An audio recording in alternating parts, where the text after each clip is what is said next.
Welcome inside the War Room. I'm your host, Andrew Valancourt, and we're back today for episode 103 of the Dynasty War Room podcast. On today's show, we're going to talk about fantasy football busts for the 2026 season. But before we do, I want to remind everyone, as always, to make sure that you are following this podcast on your platform of choice.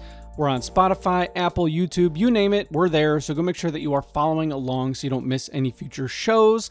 And if you feel so inclined, we would appreciate a 5-star review. That helps the show out a ton. And go find us on social media. So we're on Twitter or X at Dynasty War Room. You can find our YouTube channel at the same handle. And you can find myself as well at Andrew Vcourt on social media. Twitter is going to be the best one. Happy to talk ball, follow along there. And with all of that out of the way, let's just jump on into the main topic of today's show, which is busts.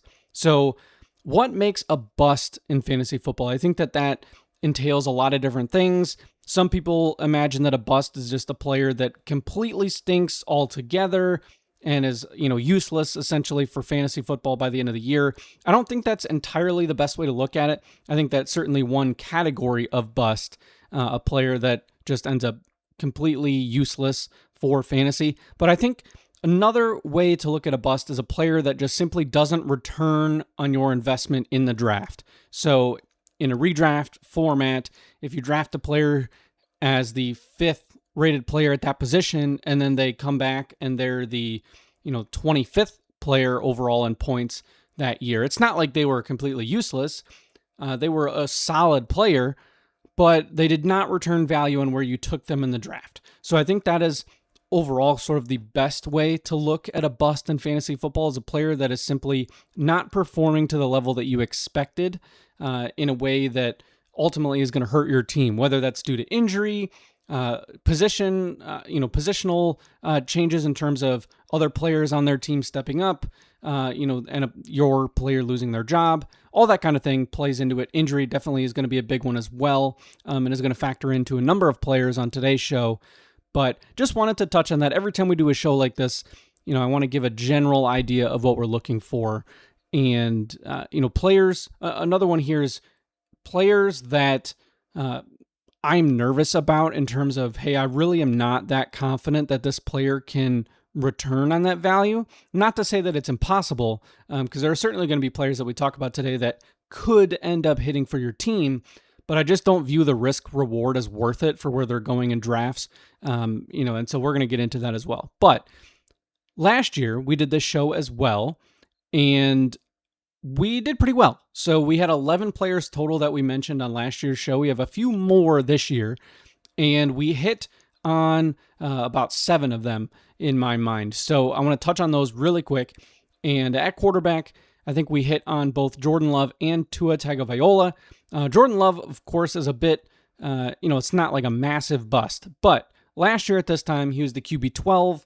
He did finish as the QB 15. He's now dropped in value on Keep Trade Cut for Dynasty to the QB 14 spot.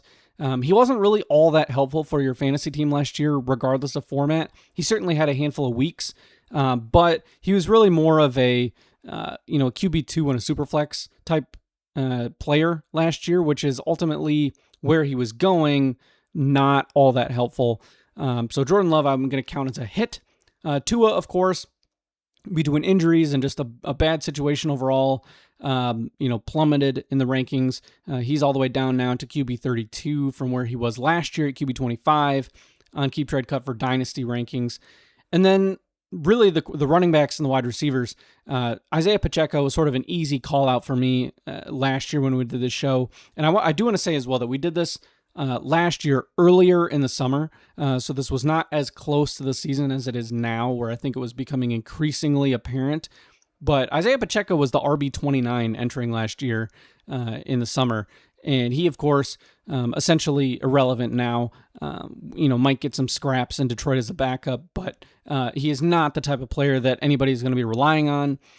Keon Coleman at the wide receiver position was wide receiver 46. Cooper Kupp was the wide receiver 60. Both of them pretty much completely irrelevant for fantasy and Dynasty at this point in time. They didn't help your team at all last year. Jordan Addison was the wide receiver 22. He finished as the wide receiver 45 and dropped 10 spots in value in Dynasty on Keep Trade Cut.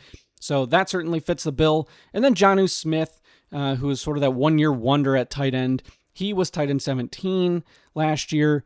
Now off the radar entirely. So we did pretty solid. Obviously, there were a few names, of course, as there always are, that did end up hitting. But we hit on more of these busts than we didn't. And so I'm going to count that as a nice win for us here on the show. And last year, I think I took a little bit of the easy route on some of these players. Some of these guys were just lower in the rankings as it was. And so this year I wanted to challenge myself a little bit more and come up with some players here that are much higher up on draft boards, players that are truly going to be impact players, both in Dynasty and in redraft, guys that will be taken in your leagues, that we're not talking round 12 picks or anything like that. These are going to be guys that more than likely are viewed as starters or players that have been hot items, hot names in Dynasty over the last year or two. So we're going to kick things off at quarterback per usual. And quarterback was actually the most difficult position for me to evaluate this year. I think we as a Dynasty community and a redraft fantasy football community have gotten increasingly better at ranking and projecting quarterbacks. This is not, 10, 15 years ago where you could easily just take a late round quarterback and your team was just set and you could let other players in your league spend up on guys at the position. It's a little bit more balanced. We have a lot better idea of what players are going to be good for fantasy football. We understand the variance that comes with those pocket passers as opposed to the rushing quarterbacks. And so given all that, it's getting a little bit tough to pick out a true bust at quarterback if we're talking guys that are actually being drafted as starters or relevant pieces in your leagues. So with that caveat being said, the first name on this list that I'm going to go with is San Francisco quarterback Brock Purdy. He is currently the QB 13 in Dynasty on Keep Trade Cut. He is the QB 13 according to Sleeper's redraft ADP at this point in time. And granted, it is early August right now. We're recording this on August 9th.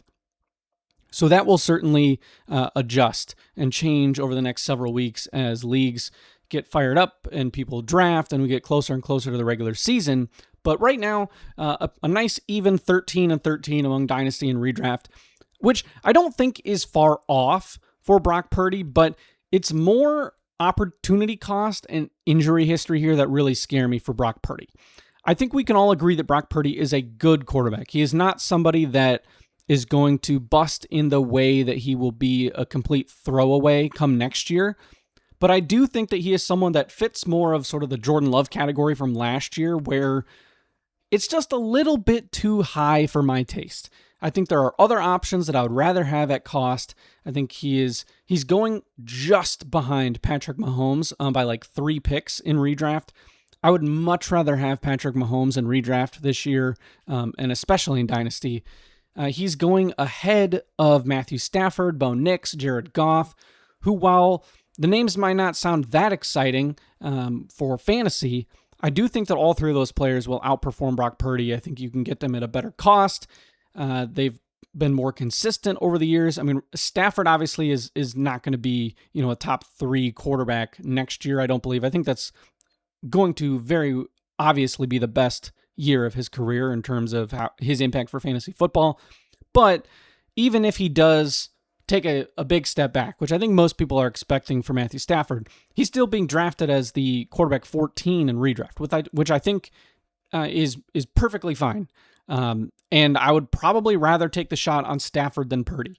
Same with the Knicks. I think the upside there with the Broncos offense, his comeback from his injury, I think the Broncos are just a better team.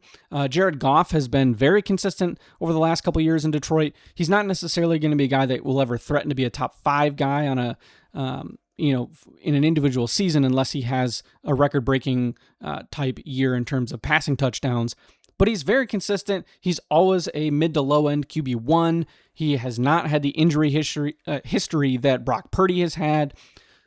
So Purdy with the injuries, he's really only played one full season in the league. He's got a bunch of new wide receivers. His own receivers can't stay healthy. Ricky Pearsall is out for the year. Mike Evans is struggling with injuries already in training camp. DeJon Stribling is new to the team out of the draft. So it's a bit of a new situation there. George Kittle banged up. So I just don't love the situation for Brock Purdy. He plays in a very tough division with good defenses for the most part.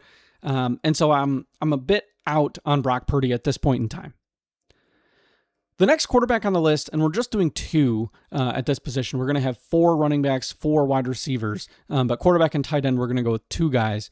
I'm going to go with Kyler Murray for the Minnesota Vikings. And I have been a fan of Kyler in the past on this show several years ago when we first got started.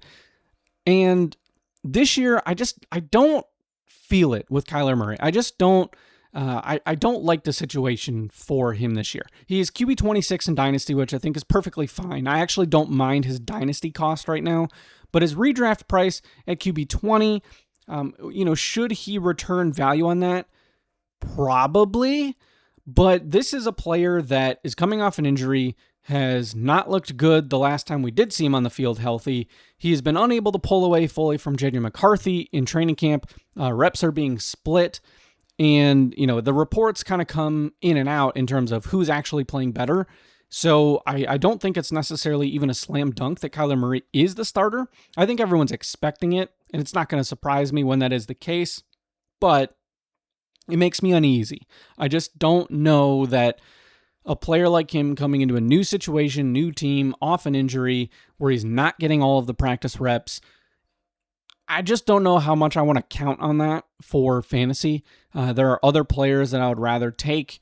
And even though his specific price point in drafts I don't think is bad necessarily, this is one of those guys that would fall into that just far too risky for my taste. I do think the bust potential is very high for him, especially if he doesn't run. And so with the injury, coming off the injury, and the fact that he wasn't running a ton recently in Arizona before the injury, I don't know what kind of fantasy ceiling he really can have. And so I fear that he is sort of capped at this high-level quarterback 2 spot, which in theory, based on where he's drafted, should be fine, but it's not going to really help your team. Unless you're in a Superflex league, I don't think this is a guy that's really going to be all that impactful in single quarterback leagues. And the risk, I think, outweighs the ceiling.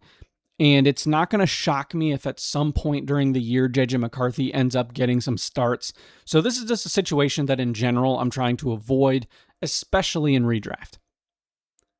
All right, so let's move on over to the running backs, which I think is the position that I feel the most strongly about. My track record on running backs, I think, has been pretty solid when it comes to buys and sells and breakouts, busts, all that sort of thing. I've always generally had a pretty good handle on the running back position. Quarterback has always been a little bit tougher, and so running back, I feel much more confident in these picks. And I'm going to kick things off with a big name at the top. So number 1 on this list, Miami Dolphins running back Devon Achane. And he is currently the RB6 in Dynasty on Keep Trade Cut. He's the RB5 according to Sleeper Redraft ADP. He's going at the 1-2 turn in redraft leagues, and that feels far too risky for me. I just don't think he's going to return value for being picked as the 5th running back off the board, as your 10th, 11th, 12th pick in redraft. Miami is going to stink. I mean, this is going to be an abysmal team. They've got no wide receivers. Malik Willis at quarterback, I think, is an interesting name for fantasy given his ability to run, but I also think that's going to hurt the offense overall in terms of its output, the scoring opportunities. When they do get in the red zone, Willis is going to be somebody that could steal rushing touchdowns from Devon Achane because he is a mobile quarterback, and I'm just not going to feel excited about the ceiling outcome. We all know that Devon Achane is a great player. He's an awesome running back. And if he was on almost any other team, I would feel great about where he goes in drafts. In fact, if he was on a better team, of course, he'd likely be a few spots higher because I think people recognize the situation. But I just can't get behind taking him in the first round this year in a redraft league. I don't think he's going to return top 5 value at the position this year. And for a guy that's not going to be top 5, I don't want to be spending up for the price tag that somebody like Achane is going to cost you in either Dynasty or redraft. So Devon Achane, because of the terrible situation, the quarterback change, which should be better for the team, but worse for fantasy in my eyes, both for the receivers and for Achane. So just too many negatives here for me, and I think that Achane is not going to be able to return value where he's being drafted currently. Next up is going to be a guy that I think you can make some similar arguments for. Not all the same, but that's going to be Cleveland Browns running back Quinshon Judkins. So completely opposite style of running back. This is more of the ground and pound, volume, touchdown reliant type of player. He's currently the RB11 on Keep Trade Cut for Dynasty, and they're running back 22 in ADP in redraft. And I think the redraft ADP probably makes more sense than the Dynasty value. I think that's where the age certainly is coming into play. But the Browns are also going to stink. I mean, this is we're talking probably the 2 worst teams in the NFL between Miami and Cleveland. And this is not a pass catcher, whereas Devon Achane at least is going to catch passes. Judkins is not really going to do much of that. There are other players going in his range that I would rather have. He's going right in between Cam Skattebo and David Montgomery. I would rather have both of those players this year in redraft than Judkins. And obviously in Dynasty, that's going to be different because of age. You would certainly take Judkins over Montgomery, but I just don't feel like he is going to be an ultra helpful player to your team. He's going to feel like a player you have to start every week, but I don't think he's going to give you enough weeks where you feel awesome about it, and then you're just going to feel sort of generally crappy about the whole situation because he's a talented player, but the results just aren't going to be there enough. He's going to have a couple games for sure. I mean, he's a quality running back that's going to get a lot of volume. So from that perspective, he's going to have weeks where he will be solid, but the inconsistency is going to be very frustrating in my opinion. And without the pass catching ability and with the quarterback position where you're talking about Deshaun Watson versus Shedeur Sanders, this is clearly a team that is going to be picking near the top of the 2027 NFL draft, looking for a quarterback. And this is a guy that I'm simply much more interested in 1 or 2 years down the line, more in Dynasty, when they have the QB spot figured out than I am right now. Where it's just, hey, we got nothing else to do on this offense besides give it to Judkins and let him get stuffed after 3 yards.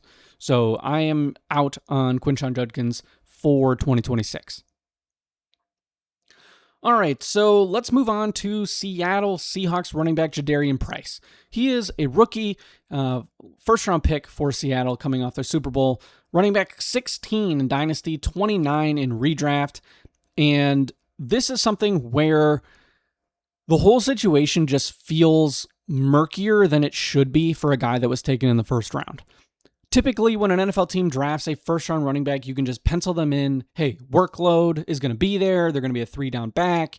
This is going to be a guy that gets a lot of volume, even if the team isn't that good. But this one's a little bit different because the team is obviously very good coming off the Super Bowl. But you can't count on Seattle to give him that workload that we would expect to go to a first rounder. Zach Charbonnet was banged up last year. There's talk that he might return to the lineup sooner than expected. Whether or not he actually is back for week 1, I'm still a bit skeptical. But if he returns in the first month as opposed to halfway through the season, that is going to have a big impact on Jadarian Price. The team has not been willing so far to just commit to Jadarian Price being the 3-down guy. We've seen all these reports and talks to guys like George Holani, and it's just a weird situation there. Jadarian Price is going to get some special teams work.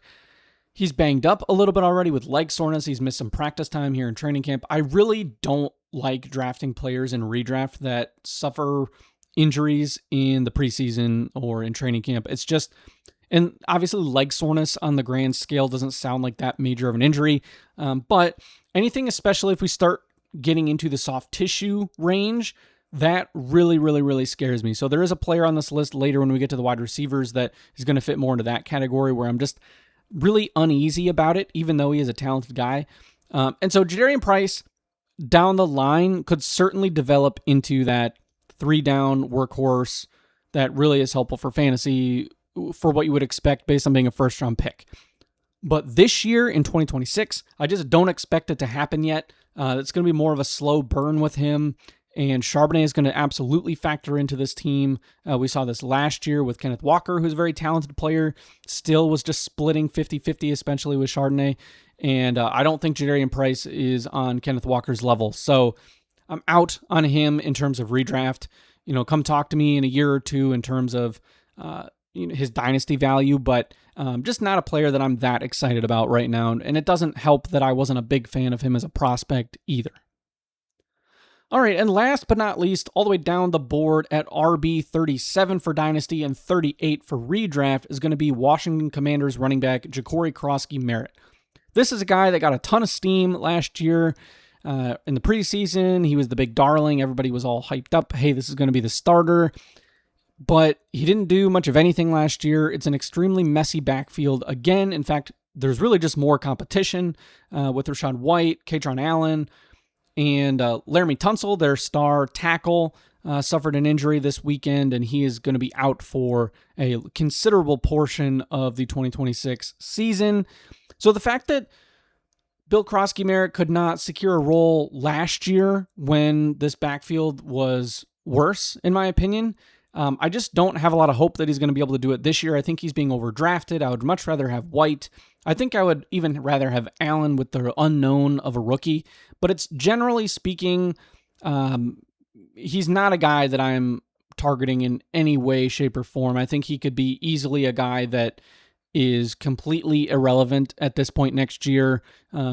Questions on whether he would even be on a team or whether he's a practice squad guy. I just don't see it with him. He had the hype, he had the opportunity, and then he just did nothing with it. And Jaden Daniels will be back. I think the offense will be able to have a better passing attack. I think we'll see, Jaden Daniels take over a little bit, especially in the red zone with running the ball himself. So I'm out on Crosky-Merritt.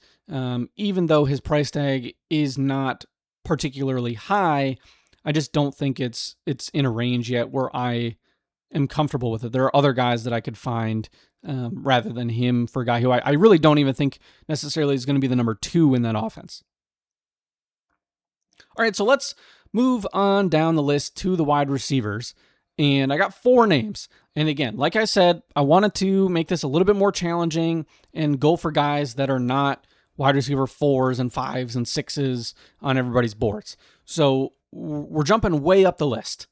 And this is a very talented player, a guy that is young, has a lot of potential, and I don't particularly dislike his dynasty value, but I do think it is a little bit too high. And that's going to be Carolina Panthers wide receiver Teteroa McMillan. Wide receiver 9 in dynasty, wide receiver 15 in redraft. His redraft price is better to me. Wide receiver 9 is a lot for dynasty, but you can understand why, right? I mean, this is a young guy, first-round pick, had a really good rookie season. The expectation would be that he just continues to rise and turn into this really, really good, just perennial top 10 talent and wide receiver for fantasy. But the big thing hanging over his head is going to be a guy that I do like to rip on probably more than anyone else on this podcast, and that is going to be his quarterback, Bryce Young. I don't see a world where Tet McMillan is able to jump into that consistent top 10 on a year-to-year basis, elite wide receiver, as long as Bryce Young is his quarterback. I just don't see it. I don't know how he improves from where he was last year. He was the wide receiver 16. He relied on deep balls, touchdowns. He wasn't somebody that was necessarily a high volume guy, but he definitely got targets down the field, which you do really like to see. And I think that shows that the talent is there. So this pick is much, much, much less about McMillan as a talent compared to his situation, I think, signaling a potential sophomore slump. Because Bryce Young is simply a below average NFL quarterback. He is likely going to stay there. I wouldn't be stunned if the team makes the decision to move on and draft somebody new in 2027. But at the same time, it feels like the team is pretty committed to Bryce Young. Of course, they traded up to get him at the 101. They made the playoffs last year. He's shown some flashes. And so while he has certainly gotten better, I just don't know that he's going to be anything more than an average at best NFL quarterback. Jalen Coker is there and coming on strong. I think he's definitely going to get some targets and will be a solid, flex-worthy player. But Tetairoa McMillan going as, the 15th wide receiver off the board, I think that is something that I would struggle with because I just don't know that he is going to be able to have a ceiling better than that. You're drafting him at the ceiling. If he was the wide receiver 15 this year, I think that would be fantastic for him. But I think more than likely we're talking a lower end wide receiver 2, closer to the 20 range, which again, still good, still is a helpful player for your team. But are you going to be thrilled with that when you're taking him so early in drafts around other players that I think have a better likelihood of giving you a top 5, top 10 receiver at the position? So that's what worries me a lot about Tetairoa McMillan. Very talented player. I don't mind him at all.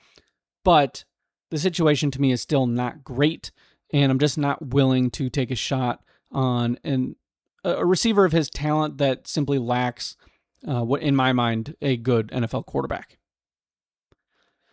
Next up on the list is going to be Alec Pierce of the Indianapolis Colts. He is the wide receiver 34 in Dynasty, 39 in redraft. And this is a player that got a massive contract in free agency. They shipped off Michael Pittman to make that deal happen. And Alec Pierce is still on the PUP list. He is recovering from an ankle surgery that he had during the offseason. We don't know when he'll be back. It was supposed to be, this is only going to be something that keeps him out a week, maybe 2. And then, now it's been a couple weeks. So how many more weeks is this going to drag on? I don't know. I think the idea, of course, is that he will be healthy and ready to go for week 1. But the longer we go, and once we get into these preseason games in the next week and whatnot, if he's not back and ready to go by the time the second or third preseason game roll around, then I'm going to really start to be worried about Alec Pierce. But for now, I still just have some general problems with, I think, his draft cost, the hype with him, and I want to outline my reasons why. So the injury, of course, is a big one, right? Coming off an ankle surgery, that's never going to be an easy thing to fully recover from. But Alec Pierce has never caught more than 47 passes in a season. He is a one-trick pony in terms of his ability on the football field. He is a deep threat. He can run. He's a fast guy. He can get down the field. He's great at catching those deep targets, but he is entirely reliant on those long plays, which when they happen, they're awesome for fantasy. It's how he was able to be the wide receiver 28 last year, despite only catching 47 passes, because he had 1,000 yards and he caught a bunch of touchdowns, and that's great for fantasy football. So if he can improve on his volume and catch 60, 70 passes a year, he could be awesome for fantasy football. But I'm just skeptical of his ability to do that. This is a player that I am willing to be wrong on in year 1. Obviously, this is not literally year 1 for him in the league. He's been in the league for a number of years now. But I'm willing to just let somebody else figure out if he's going to be awesome or terrible and take him next year when we know.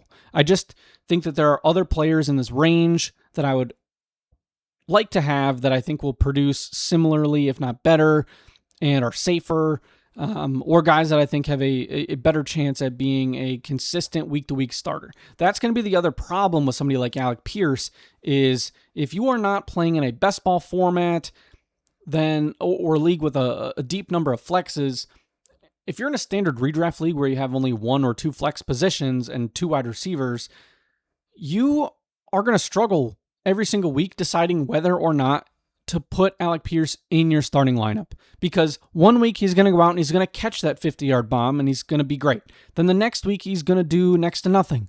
And so you're going to have this back and forth where you just don't really know how much you can trust the player. So Again, I'm willing to be wrong on Alec Pierce because I can see the path, but coming off an injury, simply never having this level of volume before, and really prior to last year never being fantasy relevant, I am just a little skeptical of the fact that he is going to all of a sudden shoot up to be this awesome, high-level fantasy contributor. So, not the worst pick here on the board, but a player that I still am likely not going to take a whole lot of, unless you're in one of those very specific type of formats like best ball. All right, so the next guy on the list is one of those players that I think falls more into the could be completely irrelevant category in a year, and that's going to be Green Bay Packers wide receiver Matthew Golden. So he is the wide receiver 37 in Dynasty, 52 in redraft, and I think both of those prices are way too high. I've seen people trade a second-round pick in the 27 class for Matthew Golden. I think that's insane. Not to say that he couldn't break out and be good. He was a first-round pick after all. But for a player that did practically next to nothing as a rookie, and the team that just went out and paid Christian Watson a boatload of money, I just don't see the path for Matthew Golden to really turn into a consistent fantasy producer for your team. Might he have a week or two here or there like he did the one game in the playoffs for Green Bay? Sure.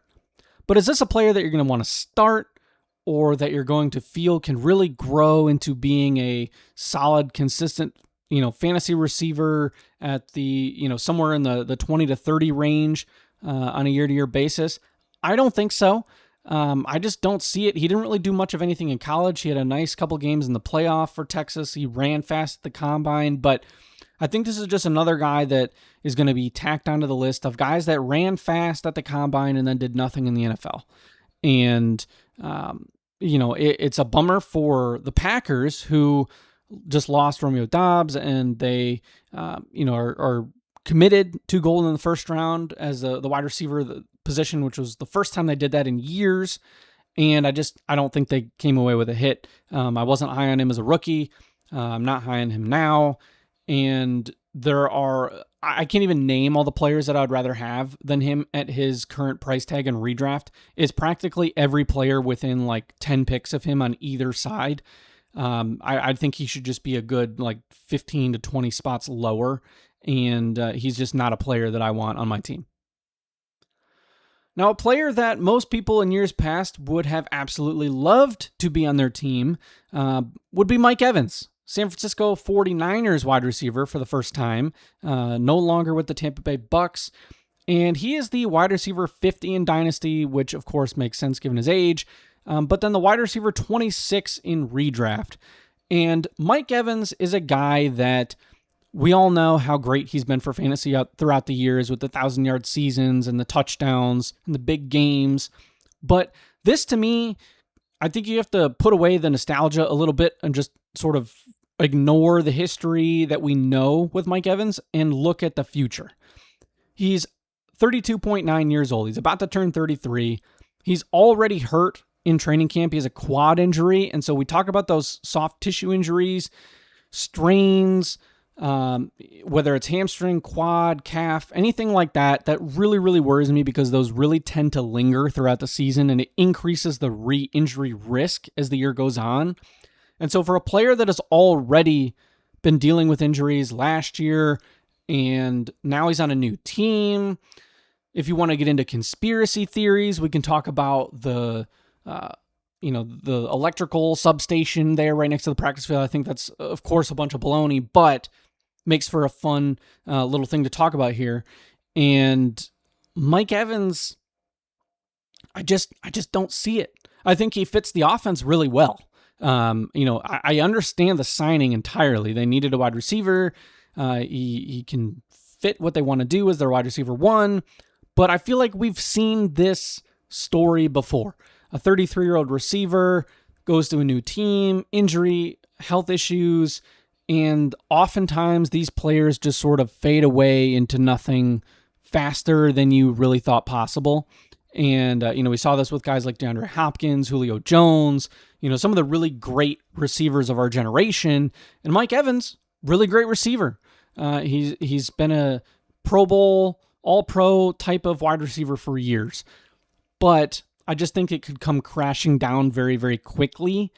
And so if you can get him for very cheap with understanding the boom bust potential and the fact that the idea of him busting might be a lot higher, go for it. But if you're going to have to pay up, there's going to be other players, especially in redraft, like the 26th overall receiver in redraft. You're passing on a lot of good players in that range, and I just don't think I'm willing to make the sacrifice to take an older, injured Mike Evans. And so it's kind of a bummer because who doesn't like Mike Evans, but he's on my bust list for 2026. All right, so let's move on over to the tight end position where I have two more names. And the first name on the list is a guy that I actually like a lot. I was really high on him. He felt like an awesome hit, kind of out of nowhere. But the vibes have been very bad over the last several weeks throughout the summer, getting into training camp here. And I'm talking about Chargers tight end Oronde Gadsden. He is the tight end 13 in Dynasty and Keep Trade Cut. He's the tight end 9 in Sleeper Redraft ADP. I think that redraft price tag right now is crazy, especially given all of the recent news coming out of camp for the Chargers. There is no indication that LA is going to have Gadsden as their number one tight end this year. I mean, they brought in Charlie Kolar. They've been talking up a ton. They brought in David Njoku. And at a minimum, those two players are going to see the field. They're going to cut into Gadsden's workload. And if it was just Kolar or just Njoku, I'd feel a lot better. But there's both of them. The team has not committed to this fact that, hey, Gadsden's our guy. He had an awesome rookie year. We're committed. We're going to stick with him and see how he grows. I think that makes him an extremely risky pick in redraft. And even if he still is a part of, so he's certainly going to be a part of the rotation, but I don't think this is going to be a guy that you can start on a week-to-week basis. And it really pains me to say it because I have him on several teams. If you've been listening to this podcast for any period of time, I'm a big Justin Herbert guy. I think he's in line for an awesome year. I've always been a fan. But Oronde Gadsden, I think, it's going to be a tough go for him in terms of how does he actually help your fantasy team in 2026. I can understand the dynasty ranking still because of the age, and hey, he did have a good rookie year. Njoku's only there on a one-year deal. So could this be something where, hey, they want to see him prove it more with extra competition, and then in 2027, we see that next step as a really good starting option? Absolutely. But in terms of 2026, I just don't think he's going to be able to return value as being a top 10 tight end in redraft. I just don't see the path as long as it's going to be a three-way rotation and there are other high-level options in the passing attack there between their number of different wide receivers. We talk about Quentin Johnson. We talked about Ladd McConkey. We talked about Amarian Hampton in the run game. So I just don't see the path. And so as much of a bummer as it is, there are other players that you can take in redraft once you get past tight end 9 that I think are going to be safer, that you can plug and play. And really once you get past like that top 7 or 8 in redraft anyways at the tight end position, it kind of turns into a bit more of a crapshoot. So I would not be trying to spend up on a guy as risky as Gadsden when you reach that point in the draft. I think you either want to spend up and get one of those higher level guys, or I think you just kind of punt the position and you take somebody later on and try to stream the position and just see what you can get among a collection of players as opposed to kind of cutting it in the middle and taking a guy that you're going to have to draft higher than you probably want to, but then also could underperform to the level where you're going to want to feel like you can move on. And if you take Gadsden at the tight end 9, I just don't think you're going to be able to do that and feel good. So he makes the list here as a 2026 bust. My last player at the position and of this entire list for this week's show is going to be Minnesota Vikings tight end TJ Hawkinson. He is the tight end 23, 22 in redraft according to Sleeper. And This is one that I think a lot of people probably are picking up on. This is maybe low-hanging fruit, but it feels like we're nearing the end of the relevance for TJ Hawkinson.